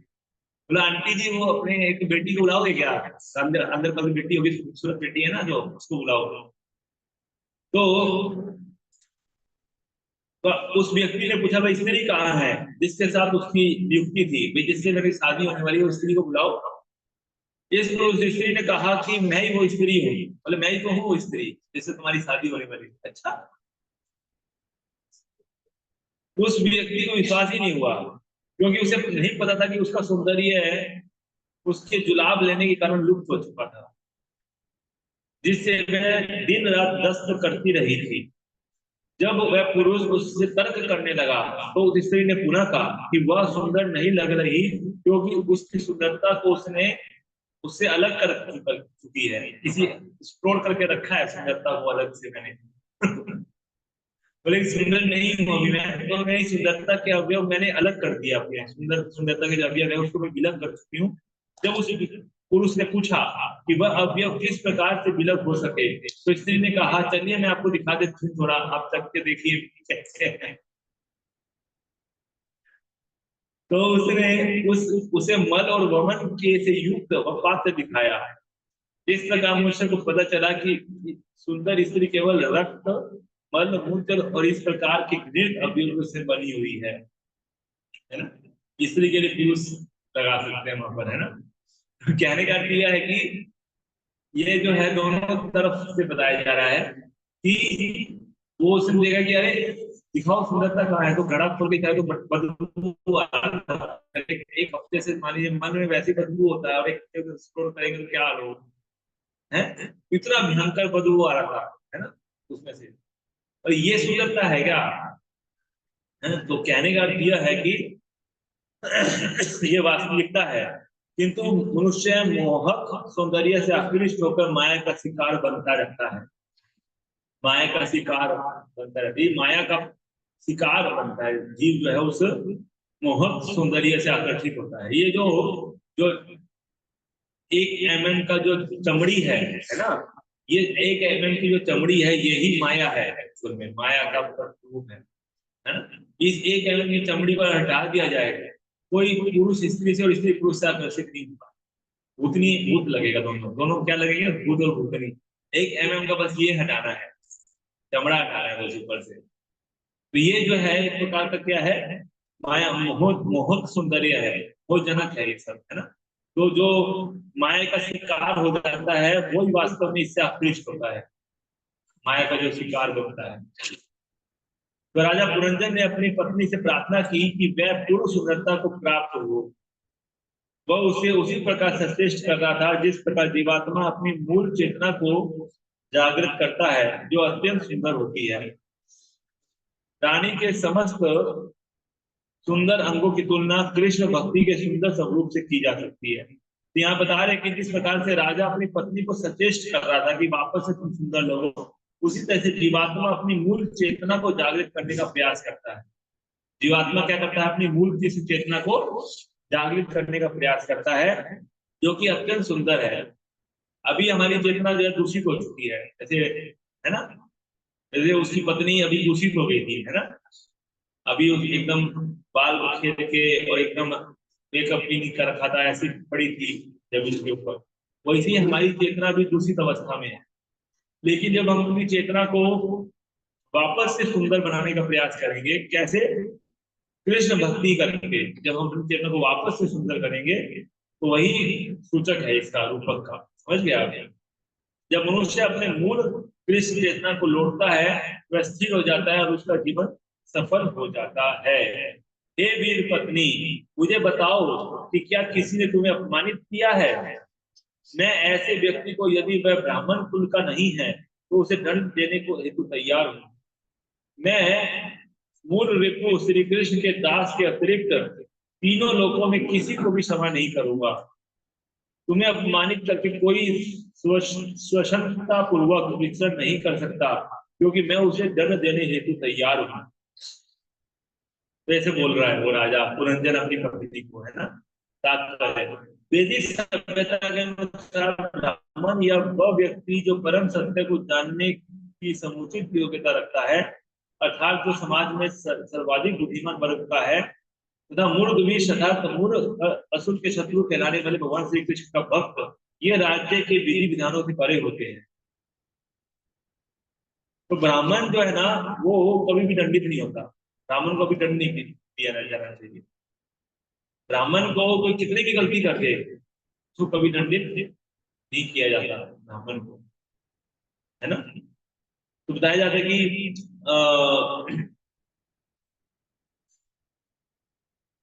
जो भगवान का भक्त है वो भी, उसको भी दंडित कभी नहीं करना चाहिए। वो कोई गलती कर दिया, भगवान का भक्त मान लीजिए, तो कभी दंडित नहीं करना चाहिए। गुरुजन करते हैं दंडित, वो उनको सुधारने के लिए करते हैं। नहीं, और किसी को अगर कोई भक्त मान लीजिए गलती कर दिए, तो उसको दंड देना नहीं चाहिए, है ना। ऐसा बताया जा रहा है। दूसरे शब्दों में, ब्राह्मण तथा वैष्णव के अतिरिक्त राज्य के नियमों को भंग करने वाला प्रत्येक व्यक्ति दंडनीय है। ब्राह्मण तथा वैष्णव नियम भंग से उत्पन्न होने वाले कर्म फलों से भली भांति परिचित रहते हैं, अतः वे राज्य और प्रकृति के नियमों को उल्लंघन ही नहीं करते। तो दंड क्या देना है? पहले से ही कोई गलत काम नहीं करेंगे, है ना। उनको पता रहता है कि भाई क्या कैसे करना है, कैसे क्या नहीं करना है ना। और अगर हम नियम भंग करेंगे तो कितना हमको दोष लगेगा, उनको सब पता रहता है, कर्म फलों से भली भांति परिचित है। इसलिए उनको, जो समझदार होता है उसको क्या दंड देंगे? अब जो मनी नालायक व्यक्ति है, उसको दंड देना पड़ता है सुधारने के लिए। तो समझदार व्यक्ति है, उसे गलती हो भी जाए तो वो गलती से दंड थोड़ी दिया जाता है। कोई समझदार व्यक्ति हो है, और कोई बहुत ही दुष्ट हो, वो बार बार, तो उसको दंड देना पड़ता है। लेकिन समझदार व्यक्ति को क्या दंड देना? इसी तरह वैष्णव और ब्राह्मण को क्या दंड देना? वो तो वैसे भी सारे नियमों को जानते हैं। यदि वे नियमों की अवज्ञा करते हुए प्रतीत भी हो, तो भी वे राजा द्वारा दंडनीय नहीं होते। यही उपदेश नारद मुनि ने श्री राजा प्राचीन भविष्य को दिया। राजा पुरंचन राजा प्राचीन भविष्य का प्रतिनिधि था। श्री नारद मुनि राजा प्राचीन परिषद को उनके पूर्वज महाराज पृथु का स्मरण करा रहे थे, जिन्होंने कभी ब्राह्मणों और वैष्णव को दंड नहीं किया था। पूर्वज थे ना पृथु महाराज, इनके प्राचीन परिषद के राजा प्राचीन परिषद, तो उन्होंने कभी भी पृथु महाराज ने किसी ब्राह्मण और वैष्णव को दंड नहीं दिया था। मनुष्य की शुद्ध चेतना या कृष्ण चेतना भौतिक कार्यकलापों के कारण दूषित हो जाती है। त्याग, दान, पुण्यक्रम इत्यादि के द्वारा शुद्ध चेतना जागृत की जा सकती है। देखिए, त्याग करने से कैसे शुद्ध चेतना होती है जागृत? त्याग करना पड़ता है। अगर हम त्याग करते हैं, त्याग कैसा? जब हम धन का त्याग करते हैं और अपने इंद्रिय तृप्ति का त्याग करते हैं, है ना, भगवान की सेवा में थोड़ा कष्ट उठाते हैं। त्याग दान करना और पुण्य कर्म करना, इससे शुद्ध चेतना जागृत की जा सकती है। किंतु जब कोई ब्राह्मण और वैष्णव के प्रति अपराध करके अपनी चेतना, इस चेतना को दूषित कर लेता है, तो उसे जागृत कर पाना अत्यंत कठिन हो जाता है। अगर ब्राह्मण और वैष्णव के प्रति अगर कोई अपराध करके अपनी चेतना को दूषित कर ले, है ना, तो फिर उसको जागृत कर पाना बड़ा कठिन हो जाता है, मुश्किल हो जाता है। ठीक है। श्री चैतन्य महाप्रभु ने वैष्णव के प्रति किए गए अपराध की तुलना प्रमथ हाथी से की है। मनुष्य को ब्राह्मण या वैष्णव के प्रति अपराध न करने के प्रति अत्यंत सतर्क रहना चाहिए।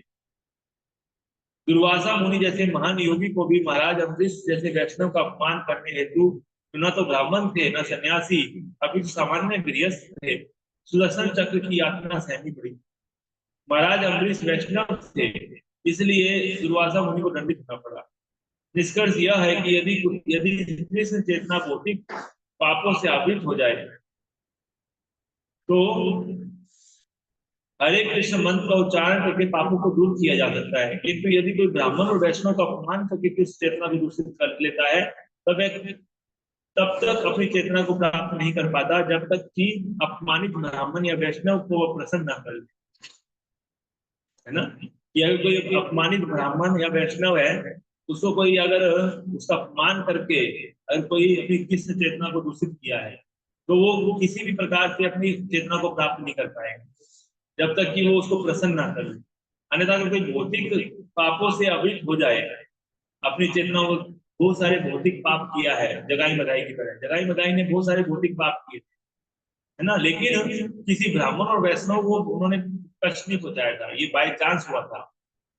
जबकि नवद्वीप में इतने सारे वैष्णव थे, है ना, लेकिन किसी भी वैष्णव और ब्राह्मण को जगाई मदाई ने परेशान नहीं किया, इसलिए चैतन्य महाप्रभु ने उन पर कृपा कर दिया और उनको जो है उनके पाप नष्ट हो गए। लेकिन अगर कोई ब्राह्मण और वैष्णव के प्रति अगर अपराध कर देता है ना, तो फिर उनकी कृष्ण चेतना को जागृत नहीं होगी जब तक कि वो उस ब्राह्मण और वैष्णव के प्रति दोबारा से माफी ना मांग ले और उनको प्रसन्न ना कर ले, है ना। अब देखिए, गुरु महाराज के प्रति सुरुचि ने अपराध किया, उसको अपने पिता की गोद से उतार दिया। गुरु महाराज उस समय भक्त नहीं थे, लेकिन जब गुरु महाराज बाद में वैष्णव हो गए भगवान का दर्शन करके, तो सुरुचि और उसकी पुत्र उत्तम दोनों ही जंगल की अग्नि में जल के भस्म, तो उसका अपराध का दंड मिल गया। हो सकता है कि कोई भक्त कोई सोचे कि यार ये तो भक्त थोड़ी है, इसको तो मैं मारपीट कर सकता हूँ, लेकिन अगर जब वैष्णव अगर बन गया गलती से, तो फिर आपका आगे शुरू हो जाएगा। इसलिए कई बार हम लोग ने ये सोचते हैं कि अरे संसारिक लोगों को तो हम गाली वाली दे सकते हैं, परेशान कर सकते हैं, क्या दिक्कत है। अगर वो मान लीजिए भक्त बन जाए, जैसे गुरु महाराज बाद में भक्त बन गए, वैष्णव बन गए, तो सुरुचि जो है वो जंगल की अग्नि में जल के भस्म हो गई, तो उसका अपराध लग गया, वैष्णव अपराध। गुरु महाराज के प्रति अपराध किया था ना, उस टाइम नहीं लगा शुरू में, क्योंकि वो वैष्णव नहीं थे, बाद में वैष्णव बने। तो कहने का अर्थ यह है कि कोई अगर बाद में भक्त बन गया और उसके बाद आपने मान लीजिए उसके प्रति कुछ गलत अपराध किया हुआ है, तो वो लग जाएगा, वो धारा लग जाएगी उसके ऊपर, है ना, और फिर वो किसी चेतना जो है वो प्रभावित हो जाएगी। इसलिए बेस्ट यही है कि अमान ही ना मान देना, या अपने मान की इच्छा ना करो, दूसरे को सम्मान करो, सबको, चाहे वो वैष्णव हो चाहे ना हो, है ना, हर एक को सम्मान देने का प्रयास करो। ये सबसे सेफ जोन है। वही भक्त जो है लंबे समय तक टिक सकता है, कृष्ण भक्ति कर सकता है और सफलता को प्राप्त कर सकता है, जो भक्त अपराध के प्रति बड़ा कॉन्शियस रहता है। जैसे कि आप देखिए, हमने पढ़ा था कि राजा जो है कौन था वो, जड़भरत राजा का नाम क्या था, रघुगन।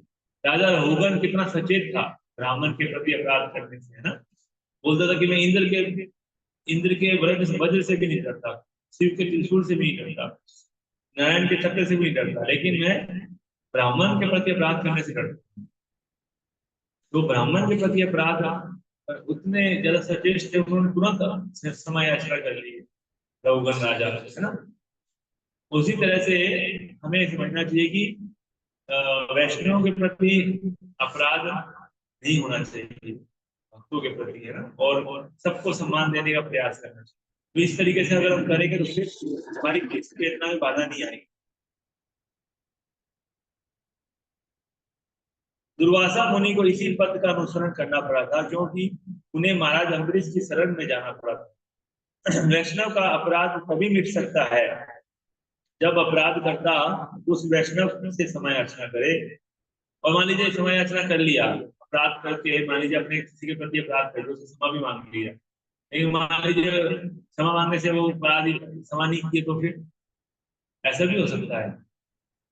क्योंकि हमारी क्षमा भी कैसी होती है, कपट वाली क्षमा होती है। क्षमा थोड़ी मांगते, हृदय थोड़ी बोलते हैं कि मोदी क्षमा कर दीजिए, कपट होता है हृदय। अंदर कुछ बाहर कुछ दिखाने के लिए बस सॉरी बोलते, सॉरी सॉरी ऐसा बोलते हैं। हाँ हाँ सॉरी सॉरी, हो गया हो गया हो गया, ठीक है समझ गए ना, बस ठीक है हो गया, बस माफ कर दीजिए, है ना। ऐसा कुछ ऊपर ऊपर से, हृदय से नहीं। समय ऐसा थोड़ी होती है वो। तो ऐसे क्षमा मांगने से वैष्णव पसंद नहीं होती। क्षमा जब मांगनी चाहिए तो रो रो के हृदय में अश्रु अश्रु होना चाहिए, और उस तरह से रुदन के साथ समय ऐसा करना चाहिए कि अगर आप क्षमा नहीं करेंगे तो मेरी कृष्ण भक्ति नष्ट हो जाएगी। इस भाव से समय ऐसा, यानी केवल ऊपर ऊपर से क्षमा ऐसा कर लिया, हो गया क्षमा, है ना। तीसरे ऐसे नहीं होता है।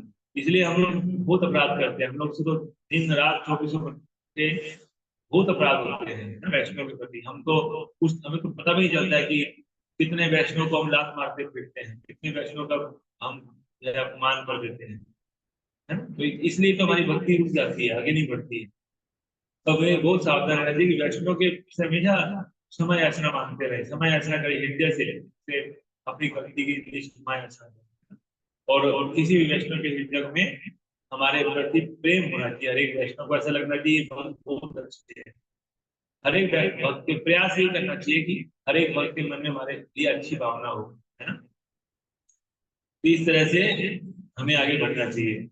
आगे कह रहे, हे प्रिय, आज तक मैंने कभी भी तुम्हारे मुख को तिलक से रहित नहीं देखा, किंतु न ही तुम्हें कभी खीन और कांति या स्नेह से रहित देखा है। न ही मैंने तुम्हारे दोनों स्तनों के नेत्र, दोनों स्तनों को नेत्र अश्रु से सिक्त देखा है। और न ही मैंने तुम्हारे बिंबा फलों के समान लाल लाल होठों को कभी लालिमा से रहित देखा है। तात्पर्य, प्रत्येक स्त्री तिलक या सिंदूर लगाने पर अत्यंत सुंदर लगती है। जब स्त्री के होठ लाल केसर या सिंदूर से रंजित रहते हैं तो स्त्री अत्यधिक आकर्षक लगती है, किंतु जब मनुष्य की चेतना तथा बुद्धि भगवान श्री कृष्ण की विमल चेतना से रहित होती है तो ये क्षीण और कांतिहीन लगते हैं, जिससे मनुष्य तीक्ष्ण बुद्धि होते हुए भी कोई लाभ नहीं उठा पाता। तो यहाँ पे क्या इस रूपक से क्या बता रहे हैं कि जब मनुष्य की चेतना और बुद्धि भगवान श्री कृष्ण की विमल चेतना से रहित होती है, कि जब चेतना और बुद्धि जो है, जैसे उस स्त्री ने कोई भी श्रृंगार नहीं कर रखा है ना, उसी प्रकार से जैसे जब किसी मनुष्य की चेतना और बुद्धि भगवान की विमल चेतना से रहित होती है ना, कृष्ण की, तो ये क्षीण और कांतिहीन लगते हैं, जिससे कि मनुष्य तीक्ष्ण बुद्धि होते हुए भी कोई लाभ नहीं उठा पाता। हो सकता है कोई कितना भी इंटेलिजेंट हो, बहुत इंटेलिजेंट है, लेकिन फिर भी उसको कोई फायदा नहीं, क्योंकि उसके अंदर जो है कृष्ण की चेतना नहीं है ना। कृष्ण चेतना से अगर कोई रहित है, हो सकता है कि बड़ा साइंटिस्ट हो, बड़ा बुद्धिमान हो, है ना, टॉप टॉप करता हो अपनी यूनिवर्सिटी में पढ़ाई में, टॉप टॉप रैंकर हो, हर चीज में टॉप करता हो, है ना, लेकिन अगर उसके अंदर कृष्ण चेतना नहीं है तो उसी स्त्री के समान है जिसने कोई कोई श्रृंगार नहीं कर रखा है, कांतिहीन लगता है उसका वो चेतना, है ना, कांतिहीन लगता है, और वो कोई लाभ नहीं मिलेगा उसको उससे, है ना। तो यहाँ पे वही यही बता रहे, क्योंकि स्त्री ने अगर श्रृंगार रहित होती है तो उसको तो सुंदर नहीं लगती हो। उसी तरह से ऐसे व्यक्ति को कितना भी बुद्धिमान हो, कितना भी बड़े उसके अंदर टैलेंट हो, है ना, सुंदर हो, यशस्वी हो, या तो उसके पास ऐश्वर्य हो, कोई भी ऐश्वर्य हो, बुद्धिमान हो, है ना, तो षड ऐश्वर्य होते हैं, उनमें से कोई भी ऐश्वर्य हो उसके पास, लेकिन अगर वो कृष्ण चेतना नहीं है उसके पास, कृष्ण की चेतना या कृष्ण भक्ति नहीं है, तो वो एकदम खिल लगेगा और कांतिहीन लगेगा। हो सकता है किसी के पास बहुत पैसा हो, किसी के पास बहुत बुद्धि हो, किसी के पास बहुत शक्ति हो, किसी के पास बहुत यश हो, किसी के पास बहुत वैराग्य हो सकता है, ये सारे अपूर्णस हो किसी ना किसी के पास, है ना। लेकिन अगर उसके कृष्ण भक्ति नहीं है तो कांतिहीन लगता है, तो कोई उसको कोई आकर्षक नहीं लगता उसको, है ना। और लेकिन कोई भक्त है, हो सकता है कि उसने बहुत ज्यादा, उसके पास धन ना हो, उसके पास बुद्धि ना हो, पढ़ा लिखा ना हो सकता है कि वो जो है बहुत पैसे वाला ना हो, शक्तिशाली ना हो शरीर से, है, लेकिन अगर वो कृष्ण भक्त है तो ब्रह्मा आदि देवी देवता भी उसको प्रणाम करते हैं। समझ गया। असली खूबसूरती क्या है? असली खूबसूरती है भगवान की चेतना, कृष्ण चेतना। ये जो बाहरी आकर्षण है, शरीर कितना शक्तिशाली है या नहीं है, पढ़ा लिखा है या नहीं है, काला है कि गोरा है ना, लंबा है कि कोना है, ये सब चीजें मैटर नहीं करती है। कि कितना पैसा है उसके पास, है ना, ये सब चीजें मैटर नहीं करती है। मैटर क्या करता है? कृष्ण भक्ति है कि नहीं है, ये सबसे ज्यादा इंपॉर्टेंट है। अनपढ़ व्यक्ति भी कृष्ण भक्त है तो वो बहुत सुंदर प्रतीत होता है, और कोई कितना भी पढ़ा लिखा हो, लेकिन अगर उसके कृष्ण भक्त नहीं है तो कोई फायदा नहीं हो, उसको किसी काम का नहीं है ना, कोई उसको लाभ नहीं पहुंचाएगा। वो उसका जो ऐश्वर्य है, चाहे वो बुद्धि हो चाहे कोई भी ऐश्वर्य हो, उसका लाभ नहीं पहुंचाएगा, है ना। तो यहाँ पे यही चीज बता रहे हैं, ठीक है। हरे कृष्ण। लास्ट श्लोक रह गया, इसको हम कंप्लीट कर लेते हैं तो ये चैप्टर कंप्लीट हो जाएगा। हे रानी, मैं अपनी पापपूर्ण इच्छाओं के कारण तुमसे बिना पूछे शिकार करने के जंगल चला गया, अतः मैं स्वीकार करता हूँ कि मैंने तुम्हारा अपमान किया है। फिर भी मुझे अपना अंतरंग दास समझकर अपने तुम्हें मुझ पर अत्यंत प्रसन्न होना चाहिए। मैं वास्तव में अत्यधिक दुखी हूँ, किंतु कामदेव के बाणों से विद्ध होने के कारण मैं कामुक हो रहा हूँ। भला ऐसी कौन सुंदरी होगी जो अपने कामुक पति को त्याग देगी और उससे मिलना अस्वीकार कर देगी। तात्पर्य इस रूपक का क्या अर्थ है, हमने पढ़ा, इसको जानेंगे अभी तात्पर्य, है ना। तो राजा बोल रहा है कि मुझे जो है उसको मनाने का प्रयास कर रहा है कि तुम्हें अप्रसन्न नहीं होना चाहिए मुझ पे, है ना। तुम मुझे अपना अंतरंग दास समझकर मुझ पर अत्यंत प्रसन्न होना चाहिए तुमको, है ना। मैं बहुत दुखी हूँ और कामुक हो रहा हूँ तुम्हारे ऊपर। कौन ऐसी सुंदरी स्त्री होगी जो अपने पति को त्याग देगी, ऐसे कामुक पति को, और उससे मिलना स्वीकार कर देगी। इसका मतलब क्या है? स्त्री और पुरुष दोनों एक दूसरे को चाहते हैं, यह इस भौतिक संसार की रीति है। स्त्री अपने आप को सदैव आकर्षक बनाए रखती है, जिससे वे अपने कामुक पतियों को आकर्षक लगे। जब कभी कोई कामुक पुरुष अपनी पत्नी के समक्ष आता है तो वह उसकी छेड़छाड़ का लाभ उठाकर जीवन का आनंद लेती है। सामान्यतः जब पुरुष स्त्री पर टूट पड़ता है, चाहे वह उसका पति हो या अन्य कोई, तो उसे स्वयं कामुक होने के कारण आनंद आता है। दूसरे शब्दों में, जब मनुष्य की बुद्धि का सदुपयोग होता है तो बुद्धि तथा बुद्धिमान पुरुष दोनों को परम संतोष मिलता है। यहाँ पे ये जो चीज बता रहे हैं, इसकी तुलना क्या बता रहे हैं कि बुद्धि और जब मनुष्य की बुद्धि का सदुपयोग होना, है ना। वो जो स्त्री का पुरंजन का अपनी पत्नी के कामुक होने का क्या मतलब है? उसका मतलब यह है कि कोई मनुष्य अपनी बुद्धि का सदुपयोग कर रहा है ना। बुद्धि का सदुपयोग करने का अर्थ है, तो बुद्धि और बुद्धिमान पुरुष दोनों को ही परम संतोष मिलता है। जैसे कि कोई कामुक पुरुष किसी स्त्री पे, अपनी पत्नी पे अगर कामुक होता है तो दोनों को संतोष मिलता है, इसको पुरुष पति और पत्नी दोनों को। उसी प्रकार से बता रहे हैं कि जब कोई बुद्धि अपनी बुद्धि का सदुपयोग करता है भगवान की भक्ति में, तो बुद्धिमान पुरुष और बुद्धि दोनों को परम संतोष मिलता है। जैसा कि श्रीमद् भागवत में कहा गया है, यन्नधुनादि गृह मेदि सुखम ही तुच्छम, कि कर्मियों का वास्तविक सुख विषयी जीवन है। वे घर के बाहर कठिन श्रम करते हैं और इस परिश्रम की पुष्टि के लिए वे घर आकर विषयी जीवन का भोग करते हैं। राजा पुरंजन जंगल में आखेट करने गया और वहां कठिन श्रम करके घर लौट आया, जिससे वे विषय सुख उठा सके। यदि मनुष्य एक सप्ताह भी घर से बाहर किसी और शहर में रहता है तो वह सप्ताह के अंत में घर जाने तथा घर में अपनी पत्नी के साथ विशेष सुख लूटने के हेतु अत्यधिक इच्छुक रहता है। श्रीमद् भागवत में इसकी पुष्टि हुई है। यह प्रश्नादि ग्रह में दी सुखम ही पुरुषम। कर्मी लोग विषय सुख के लिए इतना श्रम करते हैं। आधुनिक मानव समाज के ने अनियंत्रित विषय जीवन को छूट देकर जीवन की भौतिकतावादी धारा में सुधार किया है। आधुनिक मानव समाज ने अनियंत्रित विषय जीवन को छूट देकर जीवन की भौतिकतावादी धारा में सुधार किया है। इसे पश्चिमी जगत में स्पष्ट देखा जा सकता है ना। तो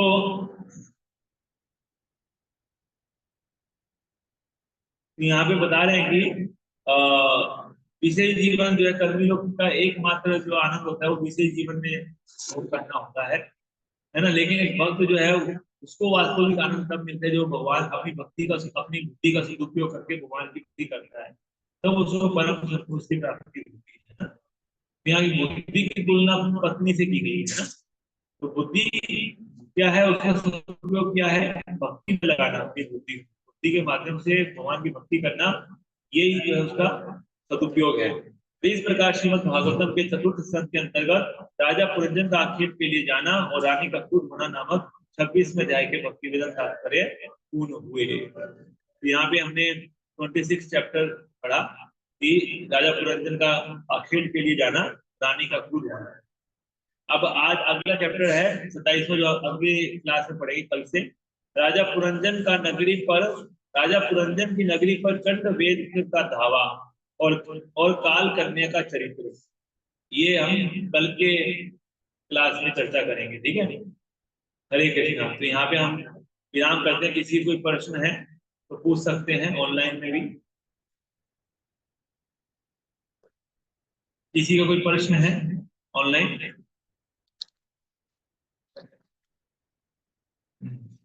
तो आप सभी भक्तों का बहुत बहुत धन्यवाद। आप सभी ने इतना उत्साह से ये क्लास सुना, तो आप सभी का बहुत बहुत धन्यवाद। जगत गुरु श्रील प्रभुपाद की जय। हरे कृष्ण।